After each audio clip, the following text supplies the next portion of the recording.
So there are not so many collaboration focused team games for large groups, and Find the One from Games for Crowds is one such game.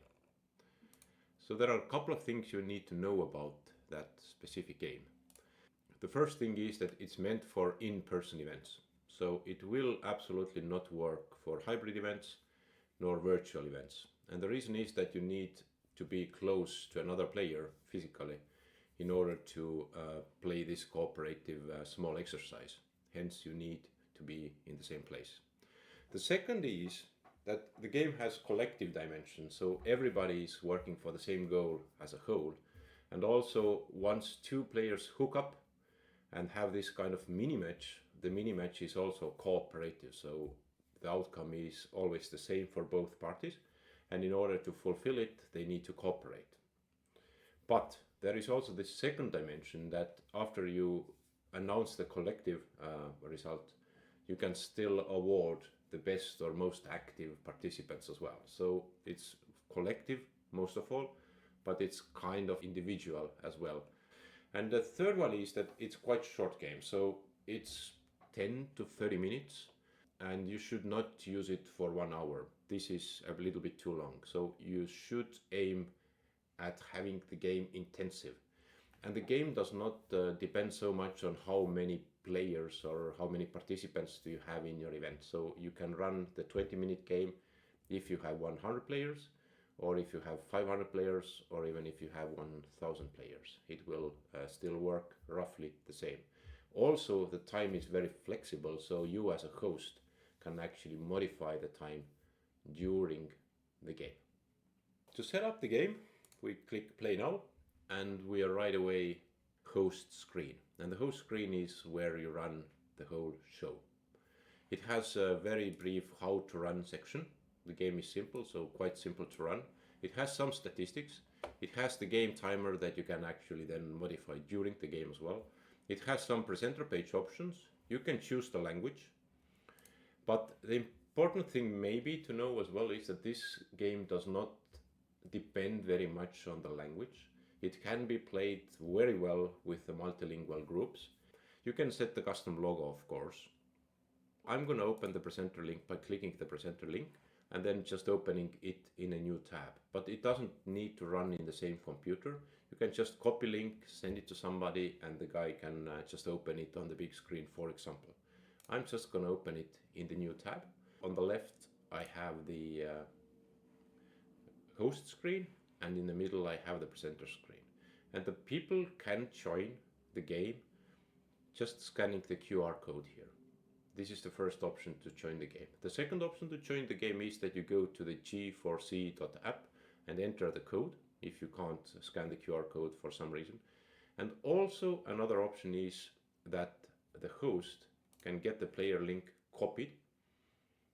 Just copy the player link and send it to somebody by email or by messenger or whatever means you find necessary. So many ways to join.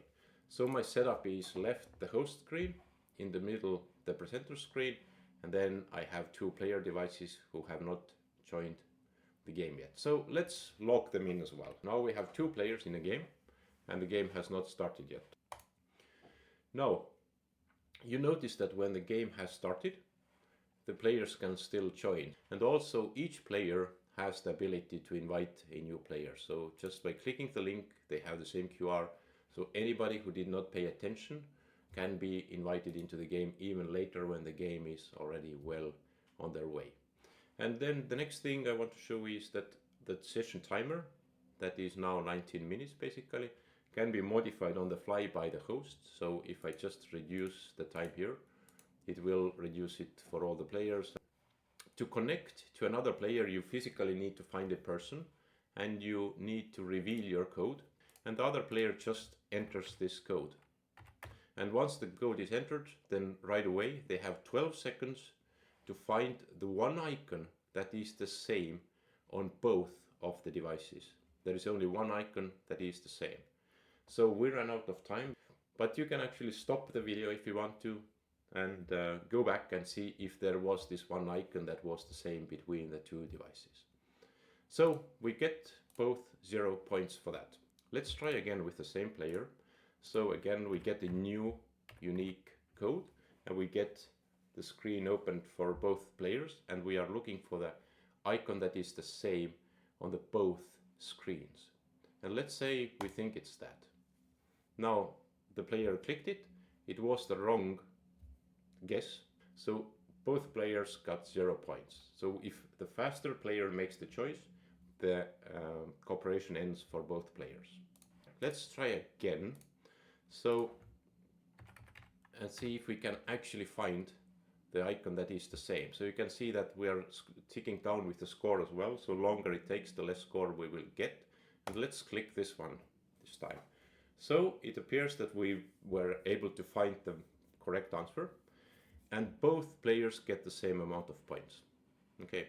Now let's say the players think that, okay, let's keep on playing with each other. Let's not connect to anybody else. So they try to connect again. One shows the code, other enters the code, which is different every time. And now they can't connect to each other anymore. The thing is that after unsuccessful game, you can connect again. After successful game, you actually need to go and find somebody else. So let's say players have been playing, and we are thinking, what do we see at the big screen? Progress screen will show you the total score and the total connections made. So you can see that the two players had one successful match, 25 points for each, so it's 50 points together. And with the unsuccessful connections, total connections are 6 now. This is the collective part of that. We are driving for the same goal, everybody together. Then there is an also possibility to look at how big contribution did each player make. So podium shows you 6 of the best players that contributed the most to the score. At the moment we only have 2 players, but there is a 3-player podium and then 3 players below the podium here as well. And then if you want to see more players, you can also go to the leaderboard, and then you see top 100 players. If there are more players, then they will not be shown. And of course every player can see what their score was individually as well.